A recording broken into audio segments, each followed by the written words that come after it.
The ocean is unbiased. It doesn't care who you are or how much money you have. The ocean does not care how much money you have. It doesn't care who you are, who you vote for, race, gender, color, or creed. The ocean's blue, and it's dark, and it's deep, and it's powerful. I'm the veteran biker. I'm retired from the United States Navy, worked on submarines for a long time, and I know just a little bit about what I'm talking about tonight.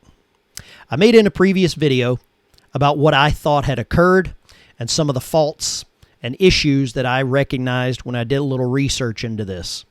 Well, tonight, I'm coming to you in a somber mood. I knew that this had happened. Every gut instinct that I'd developed in my 21 years in the Navy and maybe 9.5 years under the water told me that this disaster had occurred and there'd be no recovery for these 5 individuals. My heart goes out to the families. My heart goes out to the people that were in the support roles on this. And my heart really goes out to the people that were questioning the problems with the OceanGate organization. And there was one gentleman that was fired because he brought up concerns about the safety. I'm going to talk to you briefly about some things that I believe led to this. It's Monday morning quarterbacking, but that's what we do. I'm just giving you my opinion, and on this channel, I'm an expert on my opinion. First and foremost, I want to show you something. Now, when you're in the Navy and you're part of a decommissioning crew, one of the things that they give you, part of the crew, you get a plaque, and the plaque's made with wood from the battery well. That's right, every U.S. Navy submarine has wood in the battery well. And those plaques are made out of the wood. And then, when they cut up the hull, they give you a piece of the hull on the plaque. Now, I've taken this off the plaque because it gave away my name, and that's private. But this is a piece of the hull, and you can see there SSN 688. This is a 2-inch cube of the hull, and that's where it attaches to the plaque. That's a 2-inch piece of hull. Now, this little 2-inch cube probably weighs 4 pounds. That's how dense the hull is on that submarine. It's HY80 steel. If you shave your legs, face, or armpits, you've probably been shaving with one of these submarines because they sell these pieces of steel to razor makers. So you've probably been shaving with a submarine, never knew it. Now that HY80 steel, when we dive, bends and flexes. And it sounds like your grandma's screen door when we go deep enough. Kind of that wrenching sound. And it's terrifying. It's really terrifying for the new guys. And after a while, you get used to it, and the old guys mess with you. Now, even with that thick 2-inch piece of steel, we used to stretch pieces of rope across the hull, tie it up side to side. And when we would dive, that piece of string would dip. That should tell you the power of the ocean and tell you the power of the pressure of the ocean. You can see a hard hat back there. I used to do a little bit of that too. Now, as deep as they were going was about 400 atmospheres, right? It's 33 feet per atmosphere. You can do the math.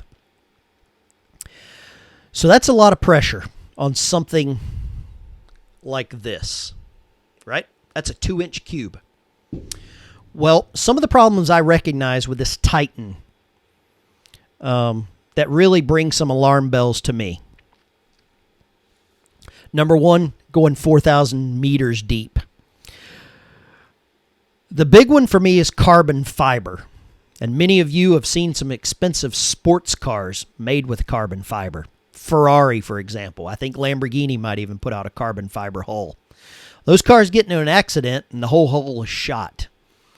Well, this carbon fiber hull on this Titan submersible, that's it. That's the Titan hull. Me personally, I don't trust it. One of the other problems I recognize, and I said it yesterday, was the experience of the technicians, of the engineers. This gentleman was very adamant about not hiring old white guy submariners. Yes, I mean, when I started the business, one of the things you'll find there are other sub operators out there, but they typically have gentlemen who are ex-military submariners, and you'll see a whole bunch of 50-year-old white guys.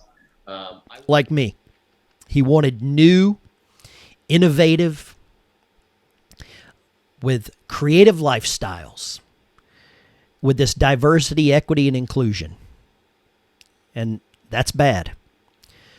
The third thing that I really think led to the disaster was no real experts in the operations. Something like this, you really need to pull and pool your experts, and you need to be able to trust them with your life, because you are. And when something happens just 60 to 100 feet below the surface, it's dangerous and deadly. There are rumors and numerous news reports that the life support system on the Titan may not have ever been tested. In the U.S. Navy, on various submarines, we run drills like nobody's. You can't even imagine the amount of drills. And if you've served on a submarine, and I'm talking to you, you know what Vulcan death watches are.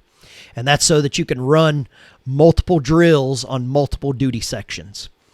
And it's a pain. You sleep 4 hours, you run drills. Sleep 4 hours, run drills. Sleep 4 hours, you run drills. And that is so that in the case of an emergency, and I've lived through many of them, it is second nature. That saying, you fight like you train. That's exactly it. You fight like you train. And that goes from fires in the engine room, flooding in the torpedo room, hot runs, various other casualties we would run, all kinds of nuclear emergencies, because most submarines are powered with nuclear power nowadays. And I'm not sure if this Titan crew was really fighting like they trained. And I'm not sure, and I don't want to second guess this, but it's something that in the U.S. Navy and in the submarine community, it is drilled literally into your life. You run drills constantly, but you're prepared. One of the other things is some of the reports, and you really can't find a lot of information on the OceanGate website, is there was no real emergency breathing system. On a submarine, we have a system called EABs, emergency air breathing. And it's a little mask that you wear, and you hate them. And you've got a hose, and you plug into the EAB system, which is kind of a low-pressure air system, and it lets you breathe. And you fight fires like that. And when it's dark, you got to find that little EAB hookup. There's non-skid on the deck, so you can drag your feet when it's a smoke-filled compartment. But you know where those EAB plug-ins are. And that just falls back to you train like you fight. You fight like you train. Another thing is there were no real voice communications to the surface. All the news reports reflect that it was text messages. Now, in an emergency, sending a text message could be difficult. The communications loss was almost instantaneous when the Titan went into the water on Sunday. There's rumors and news reports, a lot of news I call rumors, that the U.S. Navy detected the Titan sub implosion with a acoustic system known as sonar the day that the vessel went missing. And that may or may not be true. But the U.S. Navy I've got a clip here that says it detected what it suspected may have been an implosion within hours of the Titan submersible descending into the ocean to the Titanic wreckage. Now, this is tragic. It's a horrific incident. It is bad for everyone. My heart goes out to the families. My heart goes out to the friends, everyone involved. And any submariner, anyone that's spent any time on the sea, knows how difficult this is and how powerful the ocean is. If you've lived near the coast with storms, hurricanes are devastating. And when you're out in the middle of the ocean with nowhere to turn and nowhere to turn to and no one to turn to except the people around you, you've got to depend on them. And you hope they have learned to fight like they've been trained. I'm not going to say too much more about this. The wreckage will reveal very little.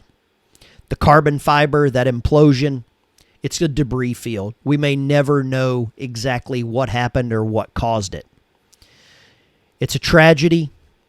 The Titanic wreckage has claimed 5 more lives, and that's very sad to say. And this was all for basically an adventure cruise for someone to go and see another person's tragedy. I don't agree with it. Some of you may or may not. Battlefields are battlefields. People died on that battlefield fighting another cause. The Titanic, like this Titan submersible, it wasn't a battle. These were innocent lives. These were innocent people that were sold a dangerous bill of goods. Now, they signed waivers and they knew exactly what they were getting into, or I hope they did. My heart still goes out to them and to those families. And this is the Veteran Biker. And I'll see you on the road. Thank you for tuning in. Hit that like and subscribe button. I really appreciate all of you.